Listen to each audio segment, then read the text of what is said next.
Hello, Hello. everybody. Welcome to this live stream, a Faustathon live stream after the fact. Thank you for coming. Wow, Tony is here. Wow, I didn't expect that. Hello, Tony. Hello, Urza. It's great to see you guys and hear from you.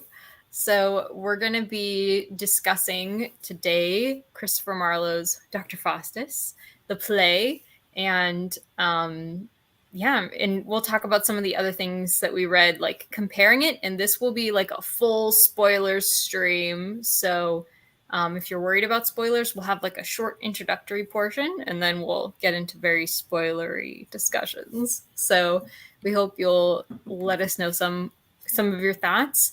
And originally, this was going to be like a recorded discussion, and we weren't going to go live. So apologies for the late notice, but I hope that you can enjoy this on replay as well. So, two of my co-hosts were able to make it today.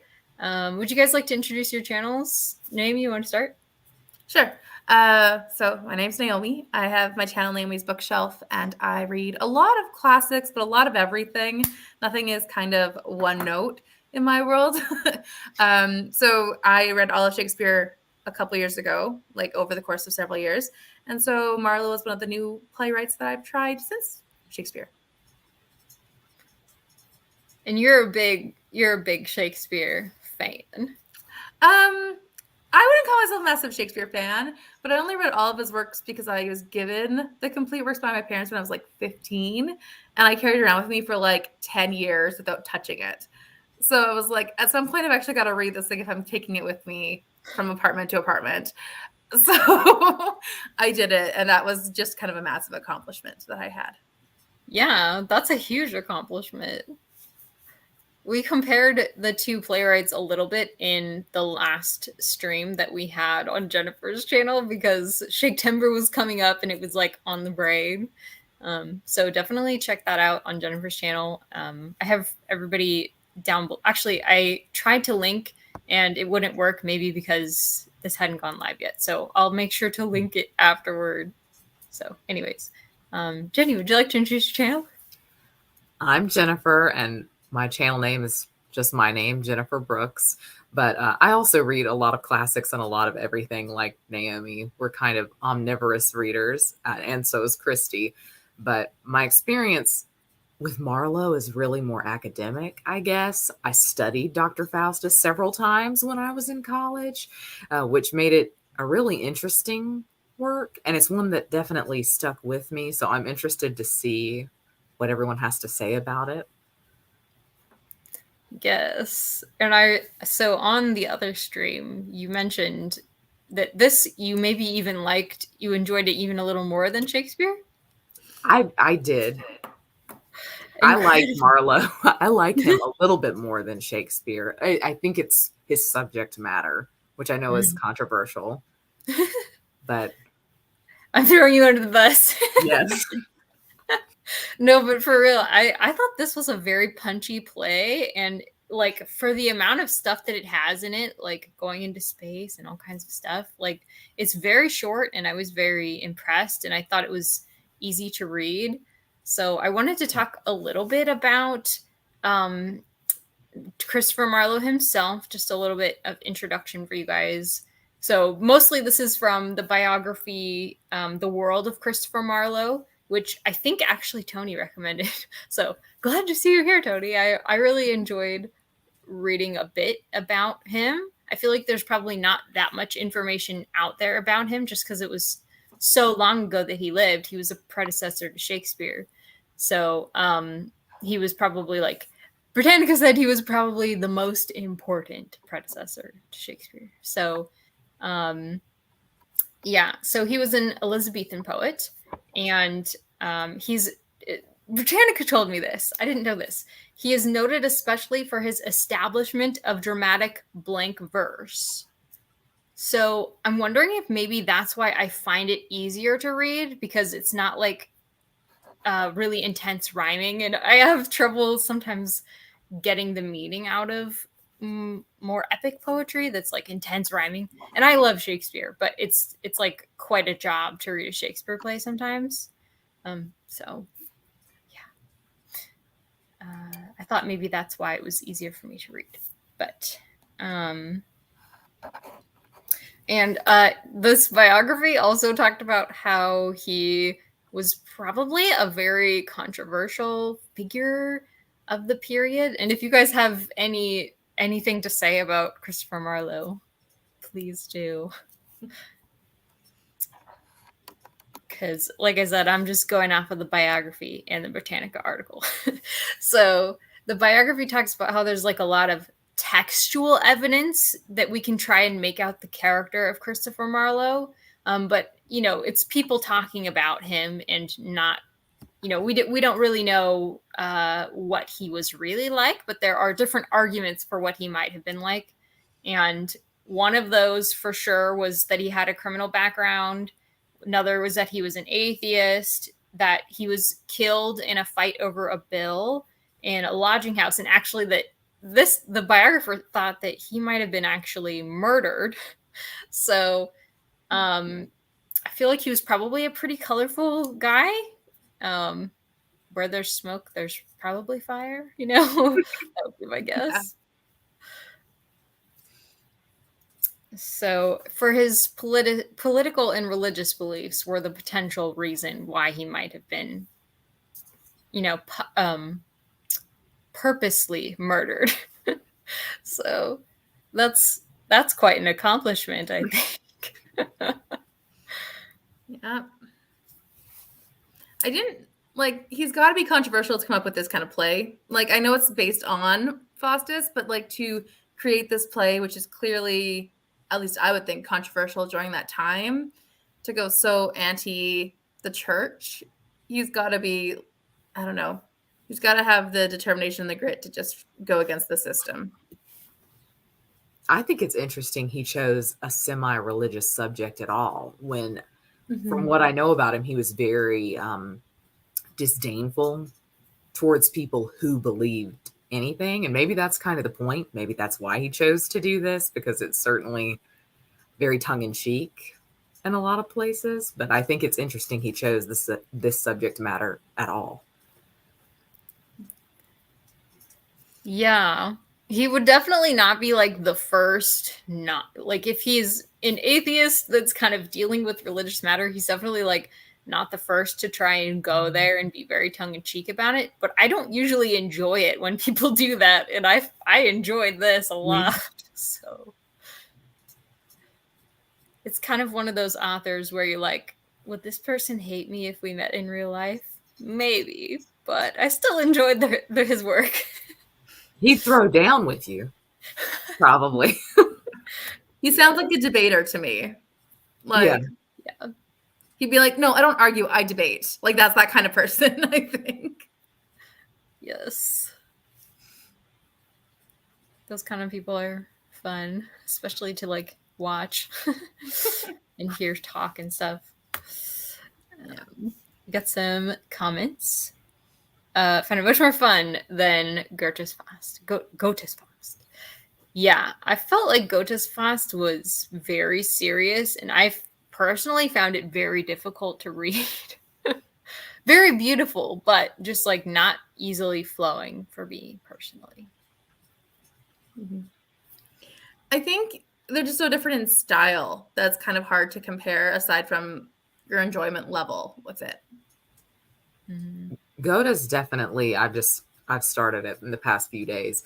It's definitely more philosophical, like in an overt sense. Like I feel like they are discussing the philosophy, the characters are. And I feel like Christopher Marlowe's is like, you can think about that and you can discuss it, but the characters are having a little bit more fun.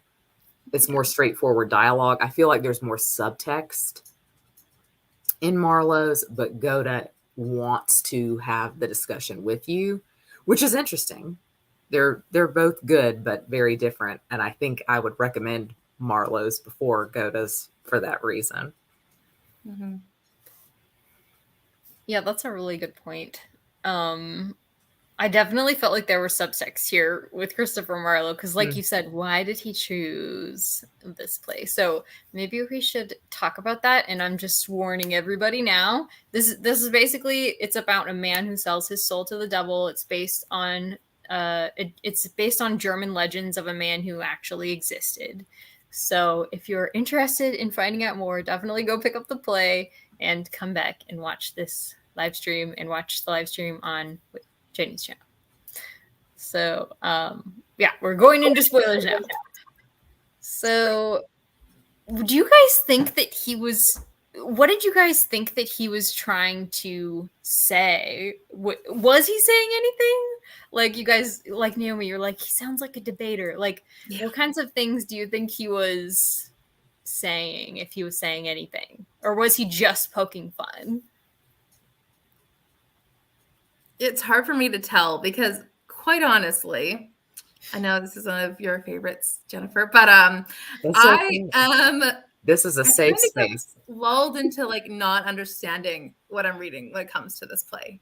And I think it's because I have the radio drama of it, which was good. And I also have read it on ebook, which is also good, but I wish I could see a play of it. I want to see a version before I can that's when I'll get it. Because I feel like so much of it is missing for me in the context and the subcontext and all that. I'm missing so much because I cannot find a version to watch.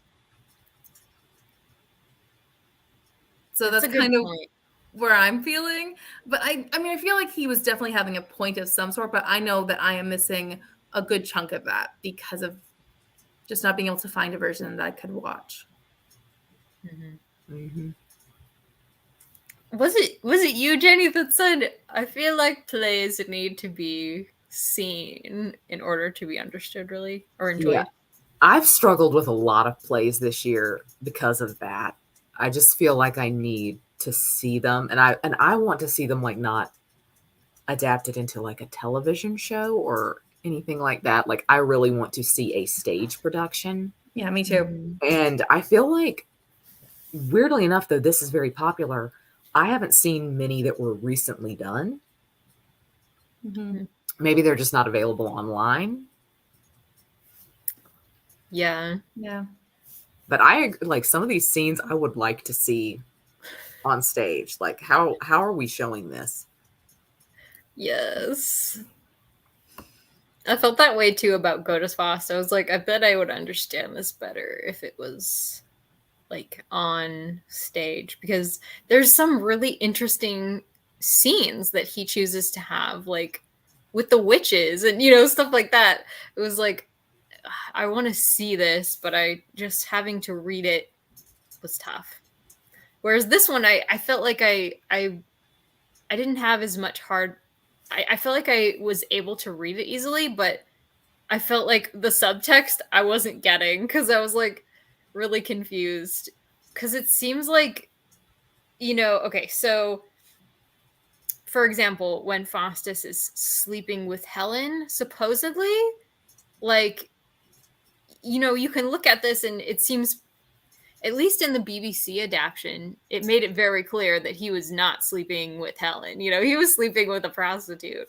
And so he was under an illusion that the devil was just giving him, in order to satisfy that desire of his in the moment, but not actually giving him what he wants. So it's a total, he was getting played, whereas in this biography that I was talking about, it talked about how it was a demon or a succubus that he was actually sleeping with. So that's more of a Christian interpretation.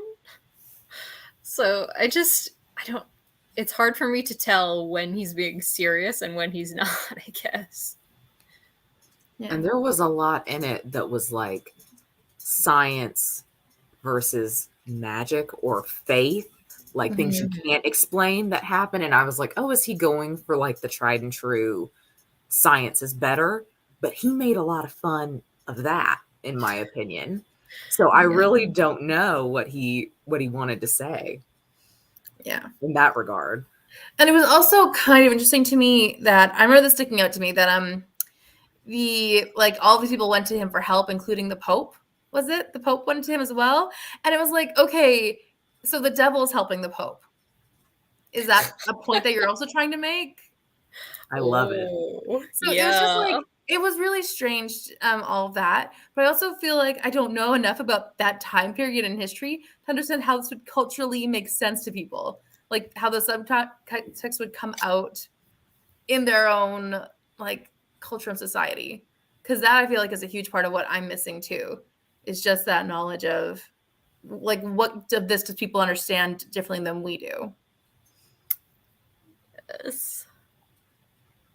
That is always very interesting. Anytime it's from a different time or a different country, it's just amazing what kinds of interpretations are different depending on your time and place.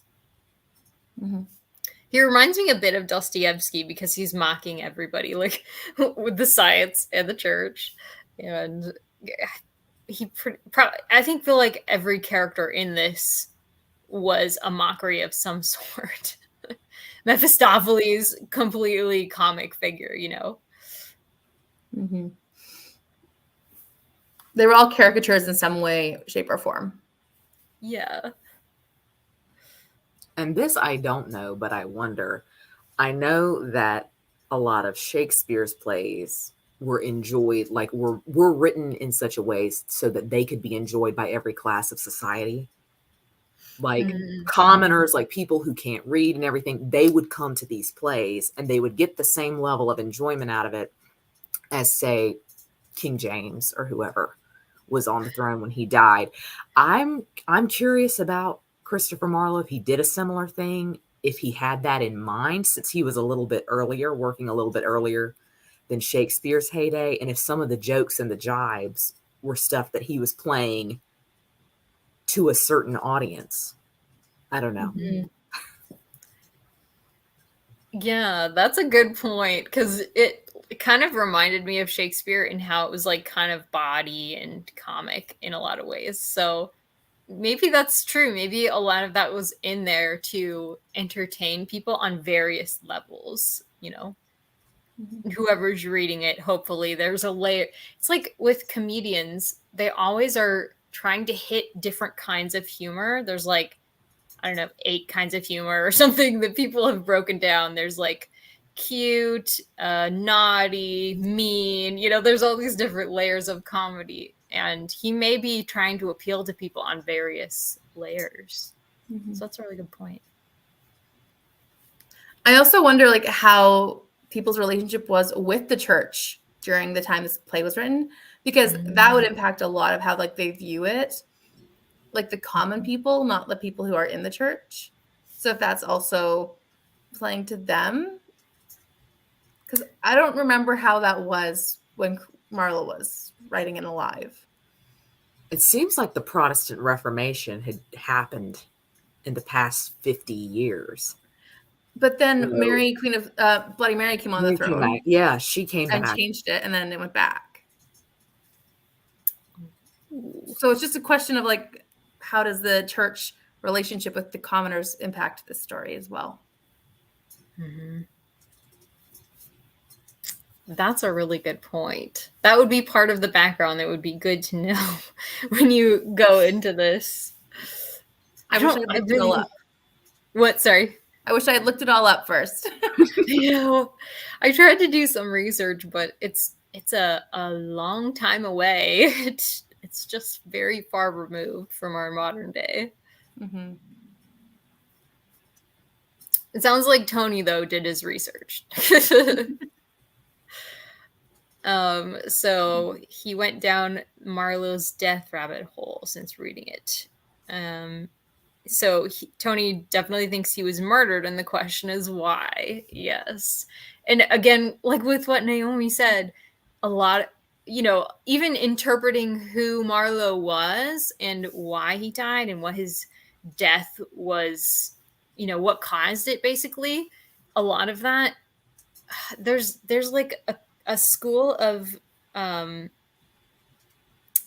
history, basically, where you look specifically at textual evidence and you form your theories only based on that. And there's like several different schools of literary criticism that are like, it was literary criticism, excuse me. So based on that, there's some evidence, but we don't know for sure. Mm-hmm.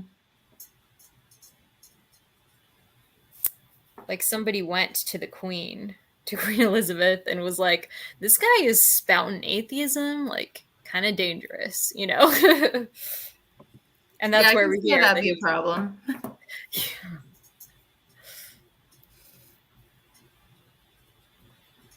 It's a fun historical mystery to kind of look at. Yeah. And if you have found anything interesting, Tony, please tell us. We'd love to hear about it. Some people think he was a spy. Oh. And I would love to believe that. It seems like on brand for him. Mm. Yes. A spy for who? Do you know? I think people think he worked for Elizabeth. Oh. Doing something. So I'm not sure, but I'm sure it will never be known. It's probably just a fun story, but it does seem like the type of thing he would do. Yeah, I definitely know of him. What? I'm sorry. Yeah. From what we know of him. Yeah. Anything once, he'd do it. I think he was quite as colorful as Dr. Faustus. It probably wasn't much of a stretch to write a character like this. I don't think so. I think it'd be quite easy for him. Yeah. So Tony is saying that the play does mock the Catholic Church a bit, and his atheism got his friend and fellow playwright Thomas Kidd arrested and tortured. Wow. Yeah, that's dangerous stuff to be spouting back in the day. It's not like today. No, free speech was not a thing back then. No. When it went against the crown and whatever else. So, yeah. I'm reading The Name of the Rose by Umberto Eco right now, and it's like kind of similar. It keeps talking about all of these heretics and what happened to them, and it's very gruesome and scary. Scary time to be alive. Yeah. Glad we don't live back then. Yes. And with autoimmune illnesses too, it's like it'd be much worse without medicine. Yeah. All right. So why don't we talk about the character of Faust himself? So kind of what do you guys feel like? I feel like the ending is a downfall, even though this play is kind of comic as well. The ending, would you still say that this is a tragic play, I guess?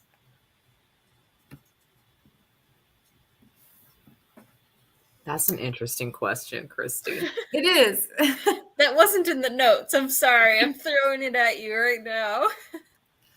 I almost wonder if it's like a parody of the other of tragical histories or tragical plays as well, or tragedies is the words coming out. Anyways, I think it's more like a parody, maybe even the title, because the play doesn't seem like it's particularly tragic, and then to have it labeled a tragedy, it could just be one of those where it's like mocking the entire genre. Mm-hmm. And also like the title being so long, it's like, yeah, you could have cut that down a little. But like, it's not even a real history of Faust, in my opinion, because it's like, I don't know. It was, we got the beginning, and then we cut forward several years, and then we got like, we didn't get like a full history. So even then, I think it's kind of I don't know, making fun of it. Yes, the tragical history of the life and death of Dr. Faustus.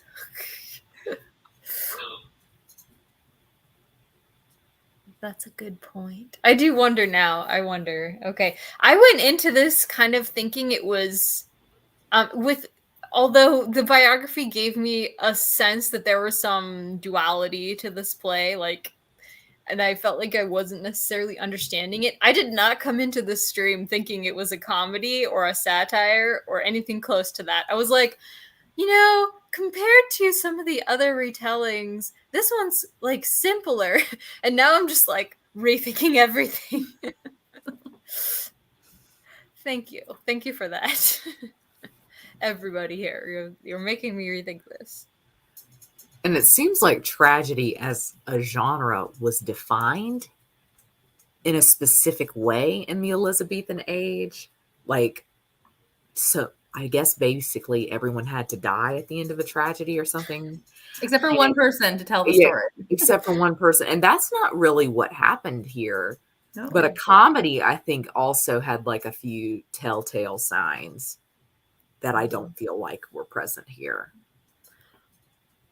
So he's just breaking all the rules. He is. And like, this is not a story at the time that would have been familiar to a lot of people, right? No. He's looking up, like he's reading some of the first translations from German into English of this story.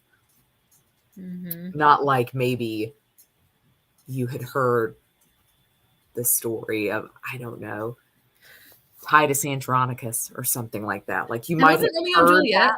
Like also a classic play idea? Like the base for a classic play? That's right. A lot of Shakespeare's were things that were already floating around. Mm-hmm. Or the history plays, things like that. Mm-hmm. That's a good point. Yeah, he seems pretty...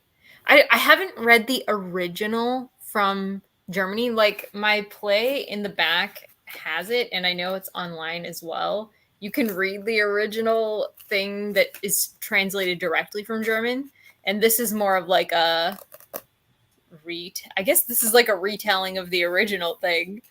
And I hear that one's also pretty playful, though, that, kind of the body humor is there, and some of the satirical elements are there still. Like, when Faust has the power, he goes around and pulls a bunch of pranks and stuff on people, just like in this play. It's like that as well in the original. Hang on, I'm trying to find the title of it. Yeah. The History of the Damnable Life and Deserved Death of Dr. John Faustus. I love it. Yeah. That's quite the title. The Deserved Death. Yeah. Doesn't give you any hesitations about going into it, does it? Yeah. Apparently nobody has any sympathy with Faust, at least in the titles. Although I think that probably Marlowe had some sympathy with Faust. Well, and you mentioned this, Christy, I don't know when. It might have been in the other live show, but that this is like one of the things birthed out of the mystery play. And a mystery play, like in the medieval period, is just basically meant to tell you a moral story. Like, you should leave this play knowing what's good and what's bad. And there's no nuance. It's just, right. If you do this, you're going to hell.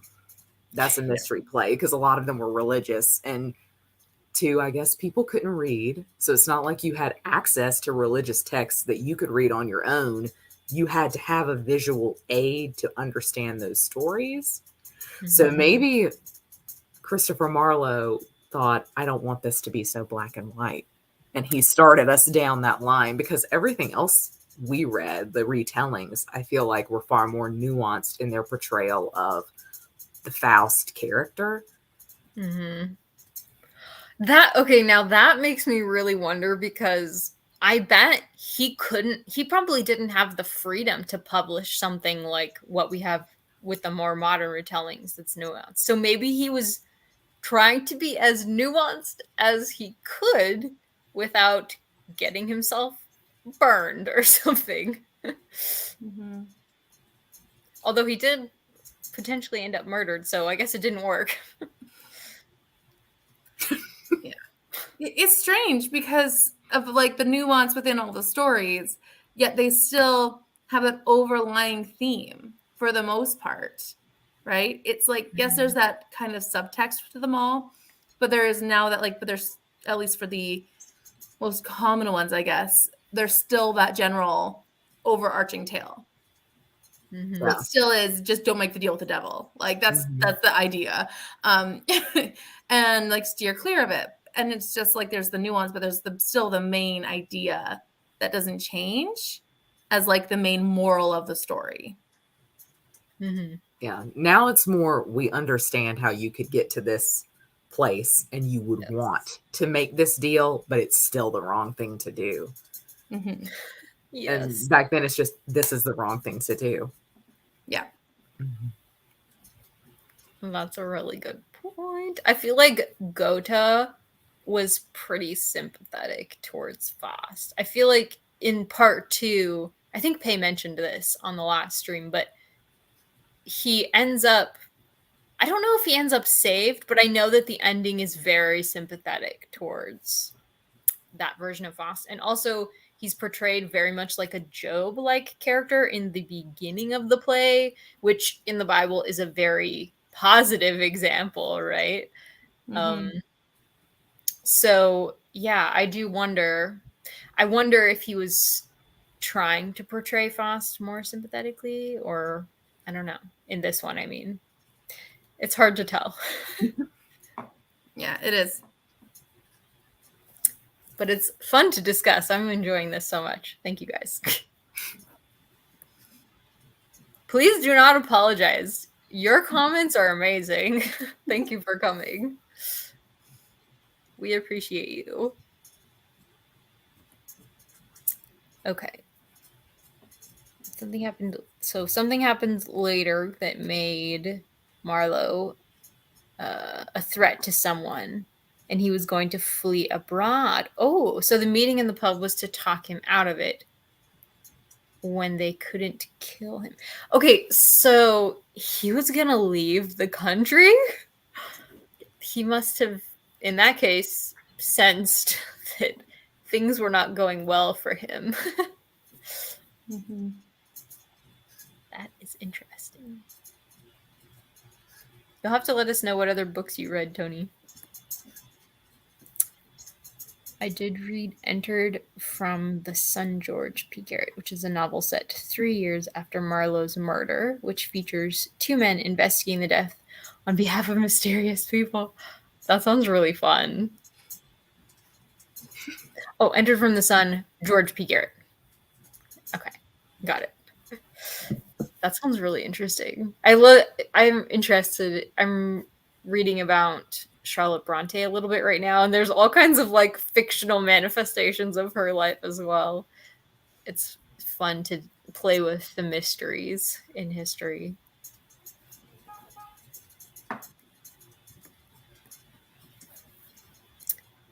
Garrett does a great job of trying to get inside the heads of Elizabethans. One of the investigators is an actor and the other is a soldier.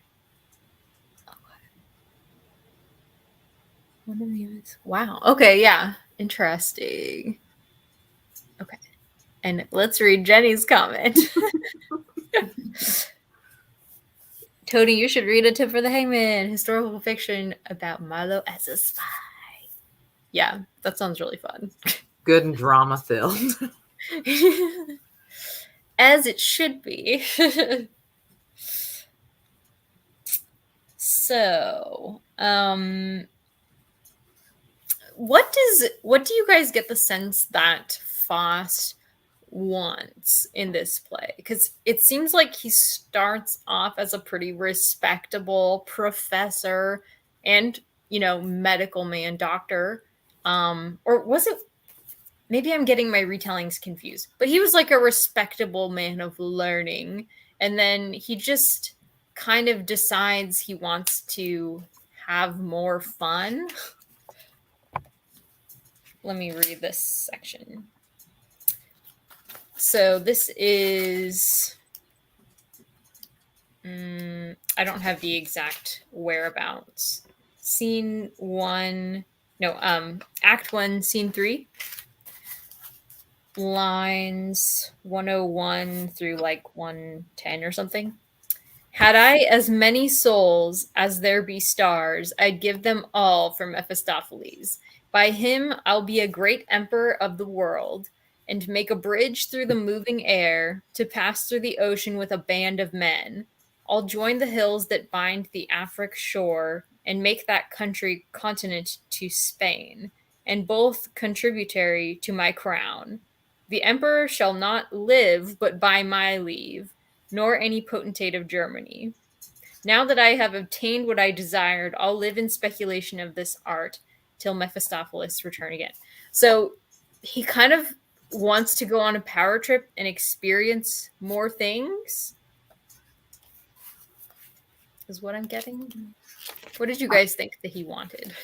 I feel like he definitely wanted more knowledge. Like he thought school had taken him as far as he could go because he was a doctor of theology or something, wasn't he? He wasn't a medical doctor. Okay. And it seems like he got to the point that he thought, why not learn magic too? I've learned everything else or something like that. So I feel like he's kind of like, he wants to know more. Maybe he just wants to know everything. Yeah. I don't know what exactly it was, but it seems like every single one of these Faust versions too, like they're like all in there for one purpose, and then they just like suddenly decide to go rogue and do whatever they want in the entire world. Yeah. So it's like, I don't know what he wanted, but he wanted like knowledge at the beginning, and then just like the other versions that follow it, he just decides to do whatever he wants because he can and he's invincible.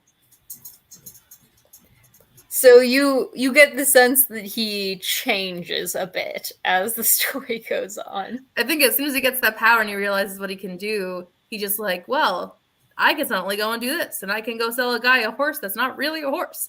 And like I can Yeah. Just because I can. Just because I can. And no one's gonna be able to take me down because I have the devil on my side.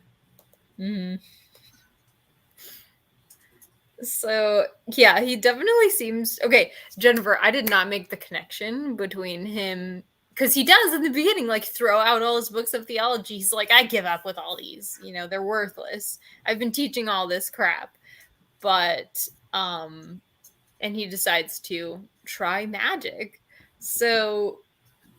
And he becomes suddenly in the play, he starts becoming very juvenile, like slapping around the church officials and selling the horse that wasn't a horse and playing pranks on people. So I feel like it was almost sudden in this play how that happened, but I think we probably just skip over a lot of time. But the quest for knowledge is partly what leads him there, because he wants to do these really outlandish things like go to space and stuff like that.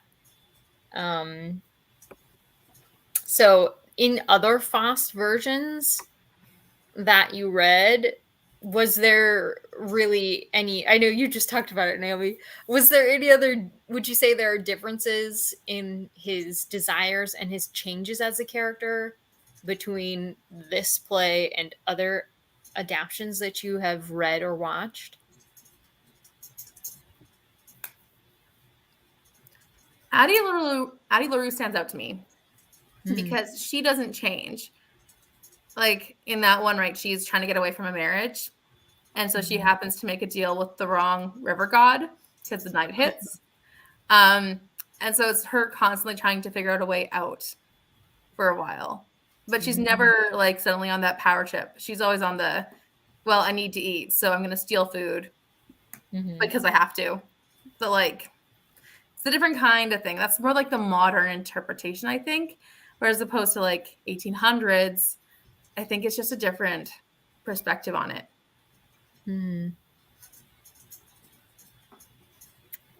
I just read this book called Atomic Habits, and it talks about this rule. They even have a name for it, and it's named after this guy who he got this very nice, expensive thing, and then he said, oh, everything else in my place is so shabby. I have to go buy other expensive, nice things to match this one thing that I bought. So the idea is that when you buy one thing, you're usually going to end up buying more things. And it's just like a principle that people have noticed about human nature. So I do wonder if that's kind of what's happening to Faustus here. He just wants more and wider things as it goes on and can't stop himself.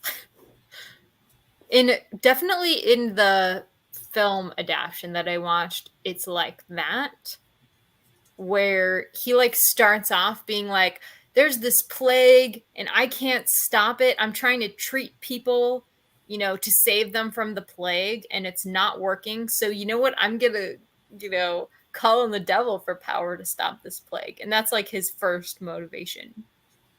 And then it changes gradually until like, you know, he's been given youth for a day and his day ends like right before he's about to sleep with Helen. And then Mephistopheles is like, you know, about to take his youth back. And he's like, no, I must, you know, sleep with Helen, basically. So give me my youth. And that's like the moment where it's like, okay, now he's really made a deal with the devil. And so he's clearly changed quite a bit. And so, yeah. And that, of course, the film adaptation does not. I don't know how similar it is to the Goethe version, which is the version it was adapting, but it was quite a different ending than any of the other Fausts that I've read or watched. I think a lot of the Fausts start to go into it with good intentions, like I'm doing this for other people, or when I get this power, I can help everyone. And then there's like the snowball effect of like going down into the power trip, like Naomi said. But yes. I feel like it was pretty instantaneous here in Marlowe's Faust. I know it was a short play, and I try to give it something for that he was trying to do a lot in a short amount of time. Mm-hmm. But it does seem like a quick turnaround. Mm-hmm.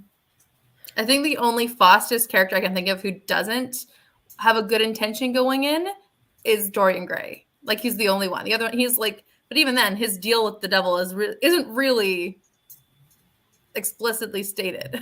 He's a devil himself. He is, but he doesn't like explicitly like talk to the devil and be like, okay, I'll do this. But even then, his intention is just to look young forever. So, and that's a key theme I've noticed when we were doing this. I thought Dorian Gray might be the only one, but youth is often a key theme in a lot of these, which I think is so interesting. And I think that's one of the main things somebody would sell their soul to the devil for, is to stay young forever. But I kind of thought Dorian Gray was unique in that. And throughout the readathon, as I saw what people were reading, I was like, oh, youth, a big theme.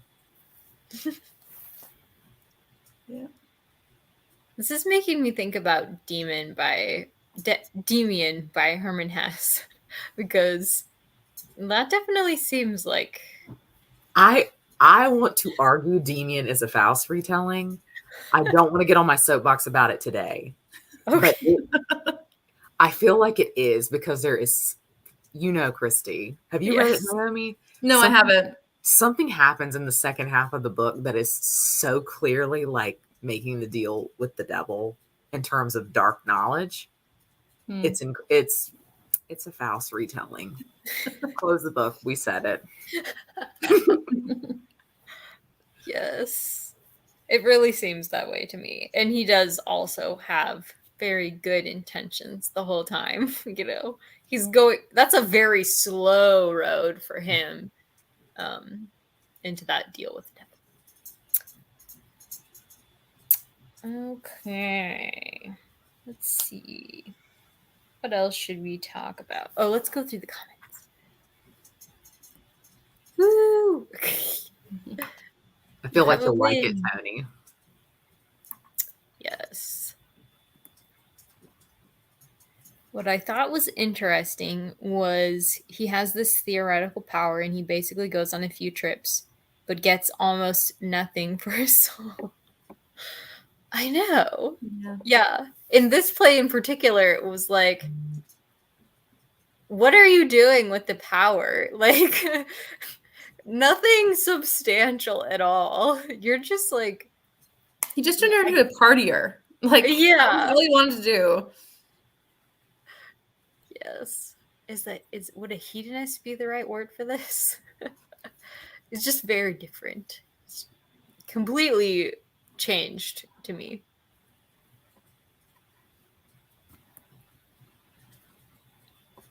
The flogging of fake horse story was supposedly a genuine thing that the real Faust did. That is great. It has a ring of authenticity about it.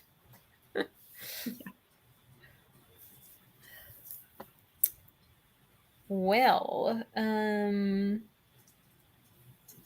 let's see. I'm just looking over some of our other questions. Did you guys have any like favorite moments you want to talk about, or favorite anything about the story, characters, anything?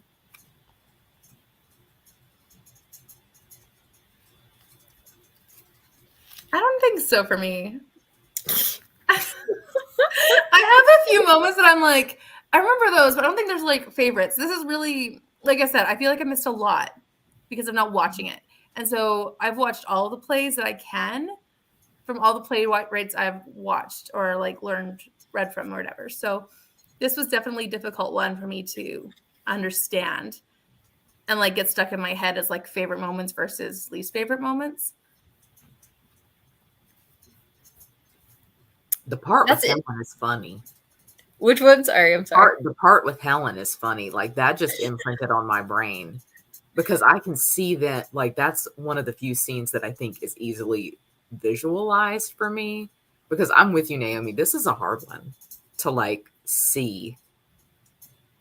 It feels like a lot of like the stage directions are so abstract. Yeah, there's so many stage directions. I'm like, okay, I'm reading words, then I'm reading tons of stage directions. It was just a lot. But yeah, Helen was a funny scene. Then the horse too. That one was actually funny when the guy was like, do you remember the horse you sold? He's like, yeah, I sold a horse. Like ignoring it all. That one was funny. Okay, so we should also talk about criticisms of the play. I know I'm totally switching the script here, but so one of my criticisms of the play is even though I felt it was pretty easy to like consume, like as a consumer, I also like clearly I think I missed a lot of the humor. And I think a lot of that was, like you guys said, there was a lot of things happening with the stage directions and like suddenly switching the location of the scenes and a lot of the humorous stuff like with the side characters like the servants and stuff, it wasn't really hitting for me. So I guess that's what I would say too, is I wish I could see it visually, because I think a lot of the humor would come off more if it was performed. You know, sometimes actors can really bring out what's there, but maybe just reading it, I wouldn't see. Do you guys have any criticisms? Okay, go ahead. Yeah. I agree. I think that's one of my criticisms. And I'm never one to advocate for this, but I also think it could have been longer. I think some things needed to be expanded on. Like I was dying for a few more like big, long, dramatic monologues with some pithy quotes that feels like very iconically Elizabethan age. But there were very few of those moments where he kind of turned to the side and let us in as the audience. And I think that would have been fun. But I think some things were really rushed. So I kind of almost wish it was longer, which is such a weird thing for me to say. Normally I say cut it down, make it shorter, but this felt like it needed breathing room. Yeah. It felt so rushed. And I think my complaint is, of course, not being able to see it, but also that Faustus kind of felt one note to me. Because like he felt at the beginning, he was, you know, all good intentioned and all heart. And then literally a switch went off. It felt like to me, where he suddenly turned into, oh, just the partier. And it was just like, there was no dimension to him. There was no depth, and just felt like he was one note in some capacity the whole time. And then even at the end, he was like just super regretful. It was like, that was all he was. So there was no depth to that either. So I wish there had been more depth, which I think would have been encouraged by more page count. Mhm. I think that would definitely have helped, because I felt like it was just very, I don't know, bad character writing in a way. I was like, the story could have so much depth if you added more to his storyline. I would say, yeah, I would say probably one of my favorite things about this play is Mephistopheles, because he was a bigger than life kind of character versus Faustus, who is kind of like the dope who goes along with everything and gets, fooled. Yeah. Sometimes Mephistopheles feels like the main character, which is Yep. interesting. He gets like the more dynamic lines. Some of the stage directions like seem to position him in the center of the stage, which I just think is very interesting. But he's definitely the most exciting character. Yeah. Yeah, and he has some of the best, like, longer lines of dialogue, I would say. I don't know if they're exactly speeches, but, like, there's one that I highlighted because I liked it. So, when Faust asks, "Did my conjuring raise thee? Speak." And Mephistopheles pretty much, like, reveals his motivation right here. And it's still like, Faust, are you listening to this? Like, how are you, like, still going along with this? But he says, "That was the cause, but yet per accidens. For when we hear one rack the name of God above the script, abjure the scriptures and his Savior Christ, we fly in hope to get his glorious soul. Nor will we come unless he uses such means whereby he is in danger to be damned. Therefore, the shortest cut for the conjuring is stoutly to abjure the Trinity and pray devoutly to the Prince of Hell." And I was just like, that is some scary stuff right there. Like, for the audience too. It's just like I feel like he's like basically telling you how to get yourself damned to hell, Yeah. It's all revealed right there. Goes ahead and does it. Yeah. Mm-hmm. Okay. So, the one, I think, Jennifer, when you were talking about the morality plays, maybe where I mentioned it was that morality plays of the time, there were certain things that this play uses, like the good and evil devils talking, so the good and evil people talking to him, basically. Like the devil and the angel on your shoulder that is currently used today. So that's a holdover from morality plays. And I was curious if you guys maybe noticed any other things like that in the play, or if anybody did. I didn't really know what other things there would be, but I'm trying to think in my knowledge of pop culture today, what has been used that way. I guess having very visible demons is part of it, Mm-hmm. I think it's something that might be attributed to it. I don't know. This is just a guess. But something like, saying someone has their demons. Mm-hmm. Like, because he has his, that people might, carry certain burdens, whether they be addictions or whatever else. And it's like, oh, that's that person's demon. Mm-hmm. Well, I bet that is attributable to this legend. And just like the visual imagery of the demons coming to get you, like the devils coming to get you, kind of there at the end of the play, like dragging him off the stage. That's the blueprint. We've seen that a lot in various iterations.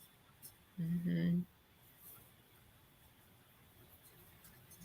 Now I'm going to have to think more about that. I'm very curious, but let's go through the comments here, and then I think we've had a great discussion, so maybe we'll end it after that. All right.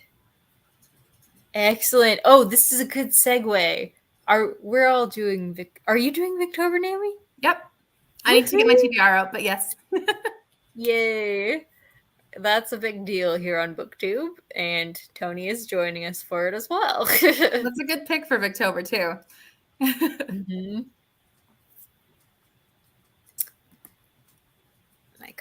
My copy had an A text and a B text. The B text was longer. Wow. That's interesting. That is very interesting. I'm gonna have to. I don't even know what that means. I'm gonna have to look up what that means. A text and B text. The devil gets the best tunes and the best lines. Yeah, even Dostoevsky had this problem. The man Ivan, the brother of the brothers Karamazov, in that novel, he speaks basically against God, and his chapter is called the Grand Inquisitor, and it's like almost like it's been published, I think, as a standalone just because of the eloquence. And this is like not the godly character speaking. Like, he is more eloquent, this person who is speaking against God on behalf of the devil, basically. So even though you absolutely love, at least I absolutely loved Alyosha, who is representing, he's like an ambassador for God on earth, and his brother Ivan is like the opposite. Ivan has all the eloquence and all the great things to say, whereas Alyosha just has the goodness, and that's really his only answer to Ivan is being like Jesus, you know. So it's almost like they're speaking different languages. I think that's a common problem when you're trying to represent the devil. He's very eloquent, you know, in every case where he's represented. So, and maybe it's not a problem. Maybe, I think honestly Dostoevsky might have done it on purpose. Maybe. That's my theory.